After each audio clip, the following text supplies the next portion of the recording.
सावकार एका शेतकऱ्याला मारतोय. फेडू तुमचं कर्ज. मारू नका त्याला.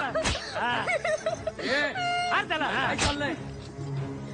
काय चाललंय? महाराज काय करा महाराज, काय करा. महाराज यांनी शेतीसाठी कर्ज घेतलं होतं. आज 2 वर्ष पूर्ण झाली, ना मुद्दल ना व्याज. अरे पीक पाणी झालं की देईल तुझे पैसे परत तो. मारहाण काय चालवलीस? अहो मोरोपंत, यांनी शेती केलीच नाही तर पीक पाणी कुठून येणार? म्हणजे न्याय निवाडा कसला करताय मोरोपंत? शेतकऱ्याला मारणारे हात कापा त्याचे. महाराज जर तुमची परवानगी असेल तर थोडं माझ्या पद्धतीने बघू का? शेतकऱ्यांचं हित जपणारी कुठलीही पद्धत योग्यच. बोला तुम्ही.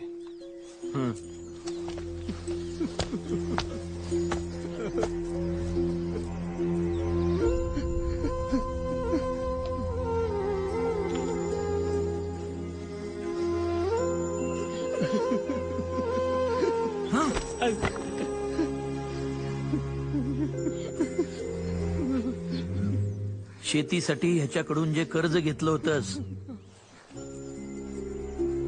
त्याचं काय केलंस तू? हात जोडू नकोस. शेतकरी आहेस, येळ पडलीस तर इळा घे, खुरप घे, नाही तर कोयता. हात तोड समोरच्याचे, पण जोडू नकोस. काय केलंस त्या पैक्याचं? मामा लगीन होतं थोरलीचं. वय आम्ही सगळा पैका हुंड्याला दिला. बघितलं महाराज, हे असं करतात. काय चूक आहे आमची? सुधारणार नाही तुम्ही. महाराज, हा प्रश्न या एका शेतकऱ्याचा नसून अख्ख्या स्वराज्याचा आहे. या सावकाराला शिक्षा करून तात्पुरता नाही तर समध्या स्वराज्याचा विचार करून काहीतरी कायमस्वरूपी तोडगा काढला पाहिजे. तोडगा थोडा जालिम असला तरी चालेल. लवकरात लवकर काढा आणि या सावकाराला ताब्यात घ्या. महाराज जी राज. मोरोपंत, या न्याय निवाड्यासाठी आजच दरबार लावा ताबडतोब. शेतकरी आहेस, राजा आहेस,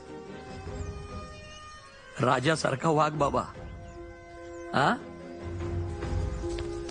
आणि इथेच जन्म झाला शेतकऱ्यांच्या हिताच्या ऐन जिन्नसी कर्ज पद्धतीचा.